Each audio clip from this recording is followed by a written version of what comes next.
प्रधानमंत्री नरेंद्र मोदी ने नई दिल्ली में श्री नारायण गुरु और महात्मा गांधी की ऐतिहासिक मुलाकात की शताब्दी समारोह में भाग लिया। उन्होंने कहा कि यह स्थल एक ऐतिहासिक घटना का साक्षी है, जिसने हमारे स्वतंत्रता आंदोलन को नई दिशा दी और स्वतंत्रता के अर्थ को नए मायने दिए। प्रधानमंत्री ने कहा कि 100 साल पुरानी वह मुलाकात आज भी सामाजिक समरसता और विकसित भारत के सामूहिक लक्ष्यों के लिए प्रेरणा का स्रोत है। आज ये परिसर देश के इतिहास की एक अभूतपूर्व घटना को याद करने का साक्षी बन रहा है।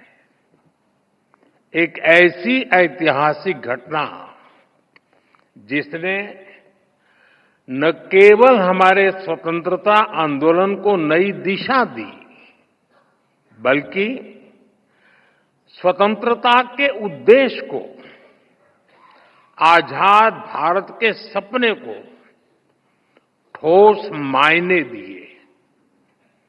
100 साल पहले श्री नारायण गुरु और महात्मा गांधी की वो मुलाकात आज भी उतनी ही प्रेरक है, उतनी ही प्रासंगिक है।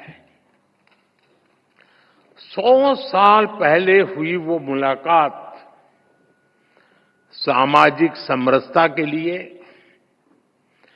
विकसित भारत के सामूहिक लक्ष्यों के लिए आज भी ऊर्जा के बड़े स्रोत की तरह है।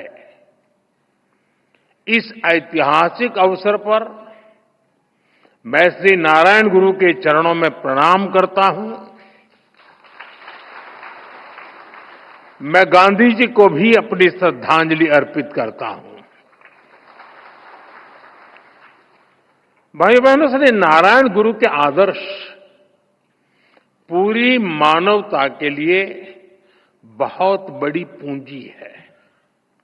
जो लोग देश और समाज की सेवा के संकल्प पर काम करते हैं, श्री नारायण गुरु उनके लिए प्रकाश स्तंभ की तरह है।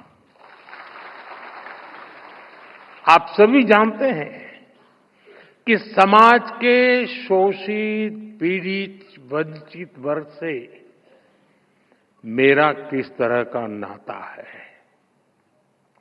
और इसलिए आज भी मैं जब समाज के शोषित, वंचित वर्ग के लिए बड़े निर्णय लेता हूं, तो मैं गुरुदेव को जरूर याद करता हूं। 100 साल पहले के वो सामाजिक हालत, सदियों की गुलामी के कारण आई विकृतियां, लोग उस दौर में उन बुराइयों के खिलाफ बोलने से डरते थे, लेकिन श्री नारायण गुरु ने विरोध की परवाह नहीं की।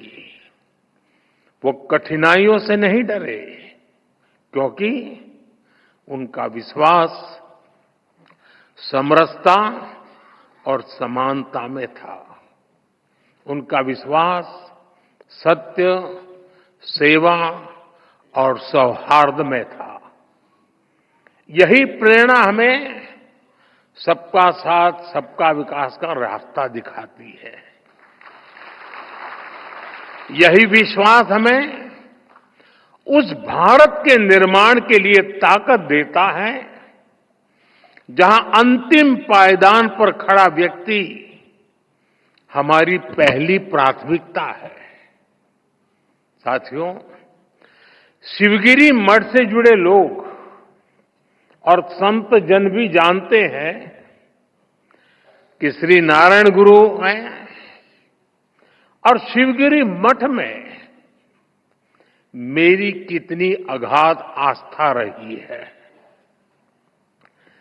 मैं भाषा तो नहीं समझ पा रहा था, लेकिन पूज्य सच्चिदानंद जी जो बातें बता रहे थे, वो पुरानी सारी बातें याद कर रहे थे, और मैं भी देख रहा था कि उन सब बातों पर आप बड़े भाव विभोर होकर के उसके साथ जुड़ जाते थे। और मेरा सौभाग्य है कि मठ के पूज्य संतों ने हमेशा मुझे अपना स्नेह दिया है।